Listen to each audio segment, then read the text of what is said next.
حضرت ابراہیم کے گھر میں دو خواتین ہیں، ایک آپ کی بیوی ہیں، ایک حضرت ہاجرہ ہے، اولاد کوئی نہیں، بڑا میوہ ہے میٹھا، گھر وہی آباد ہوتا ہے جس میں بچے روتے ہیں، گھر ہوتا ہی وہ ہے جس میں بچوں کی چنچناہٹ ہوتی ہے، بھن بناہٹ ہوتی ہے۔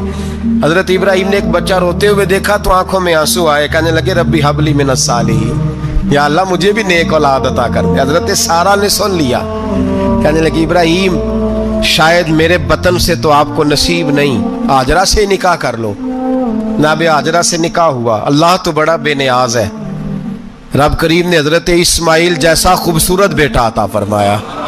بیٹا کالا سیاہ بھی ہو تو سینے کی ٹھنڈک ہوتا ہے، پر یہ تو وہ بیٹا ہے جس کی پیشانی میں نور محمدی چمکتا ہے صلی اللہ علیہ وسلم۔ حضرت سیدنا اسماعیل علیہ اتنے خوبصورت، اب جس بیوی کے ہاں بیٹا تھا بیٹھنا اٹھنا بھی زیادہ اس کے پاس، آنا جانا بھی اس کے پاس، توجہ ادھر ہو گئی۔ جناب سارہ رشک کرنے لگی، ایک دن کہنے لگی اسے چھوڑا جنگل میں، وادی غیر ذی زرع مکے کے پاس۔ بھائی ایک بیٹا عالم دین بنا لو، کہنے لگا روٹی کہاں سے کھائے گا؟ تیرے 5 بیٹے ہیں، ایک کو حافظ قرآن بنا، کہتے روٹی کہاں سے کھائے گا؟ وہ بچہ بھی کہتا ہے میں کہاں سے کھاؤں گا؟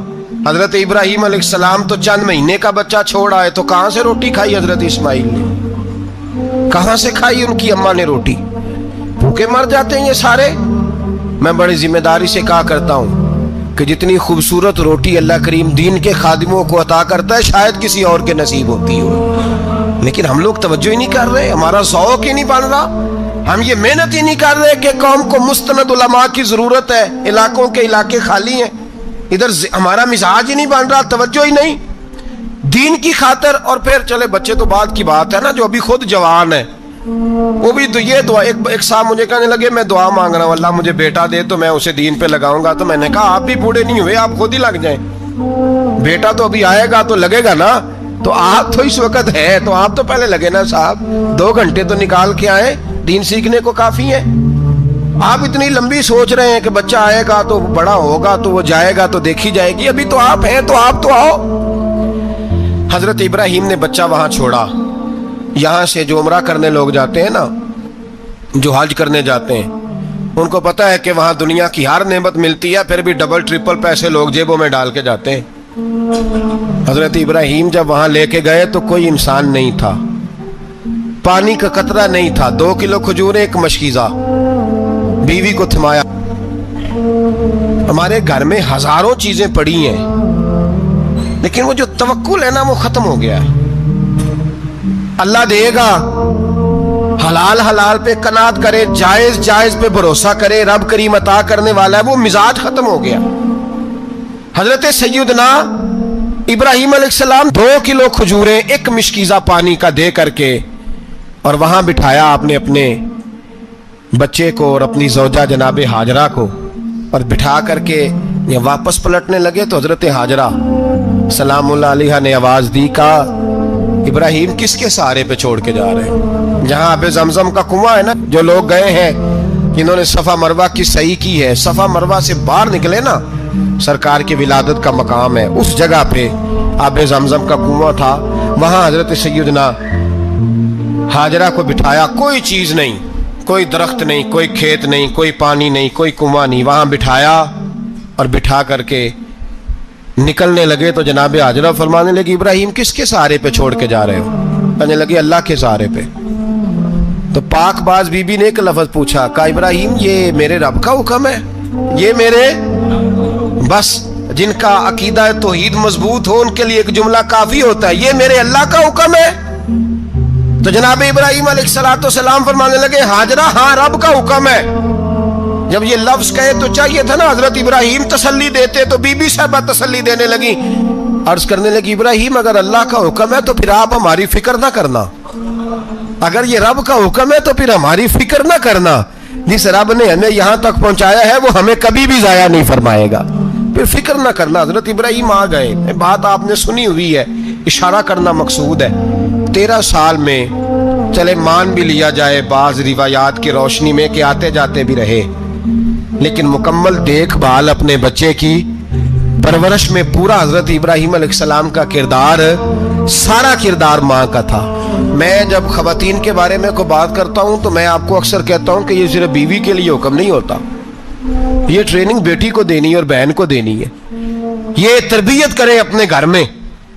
میں تجربے کی روشنی میں یہ بات عرض کیا کرتا ہوں کہ بھائی بچے باپ کے فرما بردار اس وقت ہوتے ہیں جب اماں انہیں باپ کا فرما بردار کرتی ہے، اور بچے باپ کے نافرمان بھی تب ہوتے ہیں جب اماں انہیں باپ کا۔ میں نے اپنے کانوں سے سنا ایک دفعہ ایک بچہ اپنے باپ سے کہہ رہا ہے آپ نے تو ساری زندگی باہر گزار دی، پیسے کمانا کون سا مشکل کام ہے، دکھ سکھ تو سارے اماں نے برداشت کیے، سکولوں میں وہ جاتی تھی، فلانا کام وہ کرتی تھی، فلانا کام۔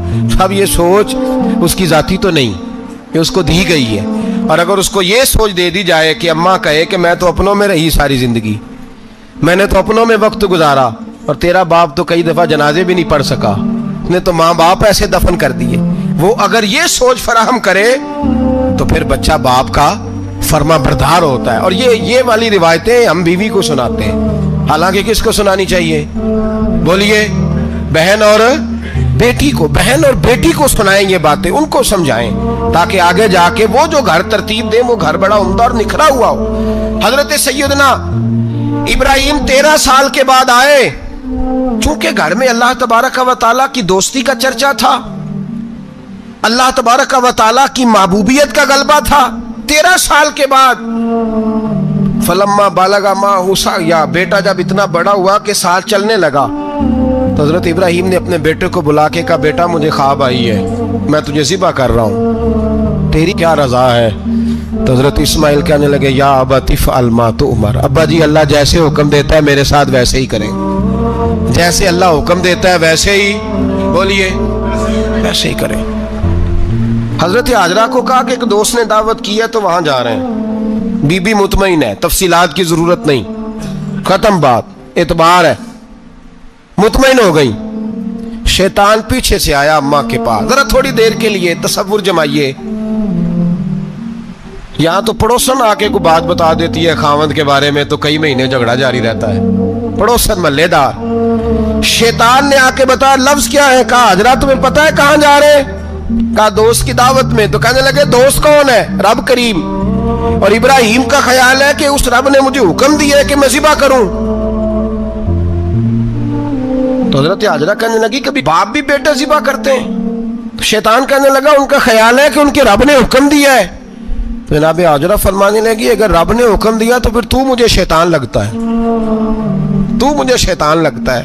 کہا کیا مطلب؟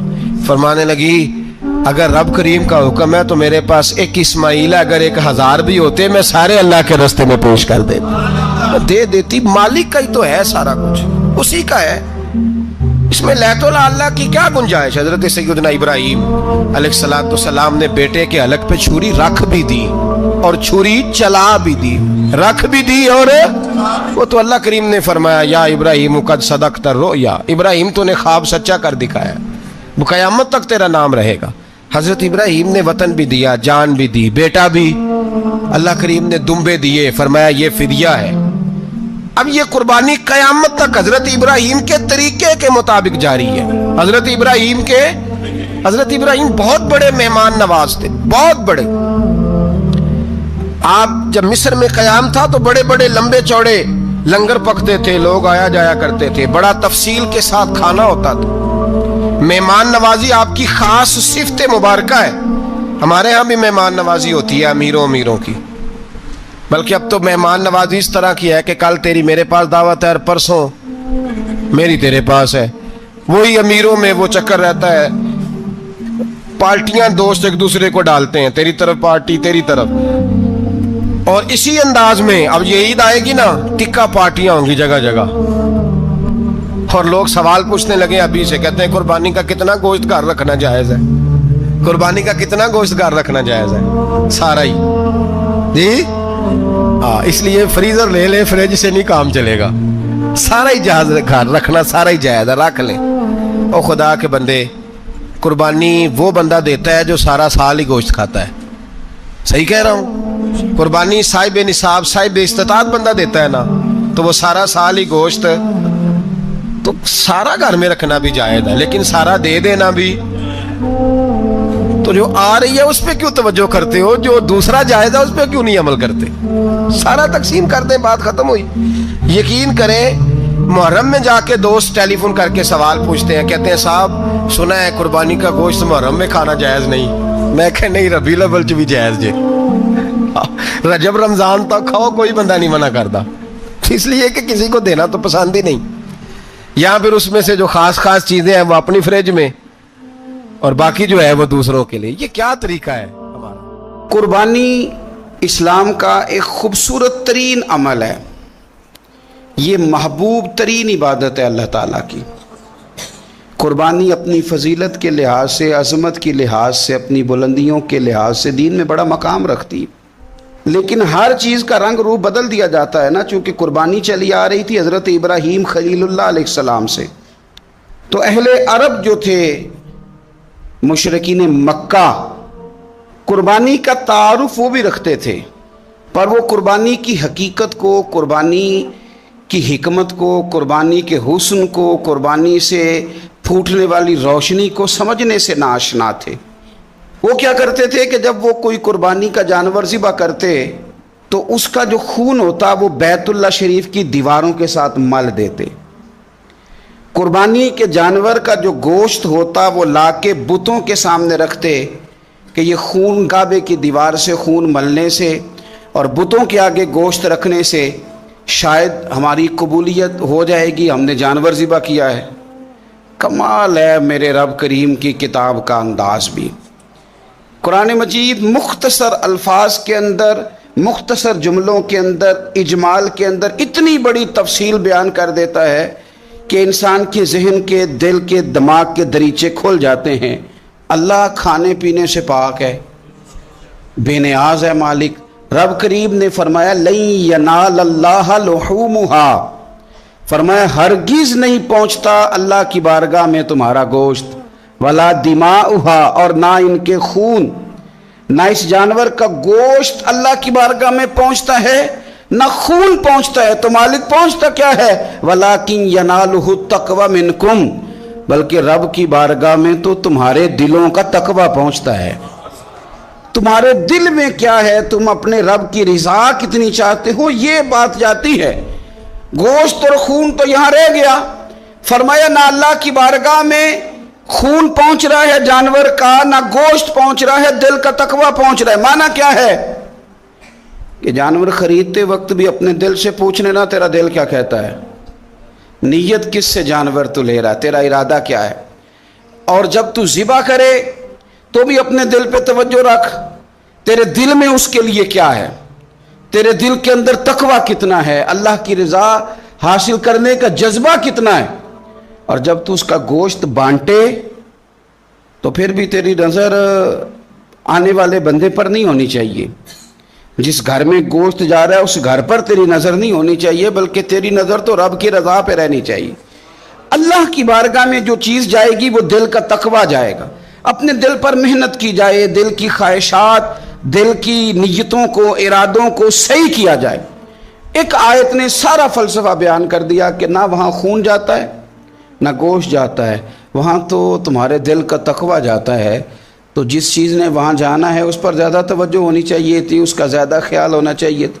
یہ فلسفہ ہے قربانی کا کہ آپ کی نیت کیا ہے، کسی کام کے لیے آپ کا ارادہ کیا ہے۔ ہمارے ہاں قربانی کے ساتھ جس طرح جانور منسلک ہے نا، کہ قربانی میں جانور ہونا بڑا ضروری ہے اور قربانی کے لیے پیسے ہونا بڑا ضروری ہے، اسی طرح قربانی کے اس سارے سیزن کے اندر کسائی کا بھی بڑا رول ہے، اس کا بھی ایک بڑا کردار ہے، وہ بھی بڑی اہمیت کی حامل پرسنالٹی ہے ان دنوں میں، اور پہلے سے بڑے سارے معاملات ہیں، اور اس دن کسائیوں کے جو معاملات ہیں ان کی جو بھاگ دوڑ ہے وہ بھی ایک پوری داستان ہے، چونکہ بہت ساری جگہوں پہ انہوں نے جانا ہوتا ہے، اور جہاں وہ بیٹھے ہوتے ہیں ان کو بھی کافی جلدی ہوتی ہے کہ جلدی سے جانور ذبح ہو جائے، جلدی سے گوشت بن جائے، اور جس جگہ انہوں نے بعد میں جانا ہوتا ہے ان کے بھی 15 فون آ چکے ہوتے ہیں۔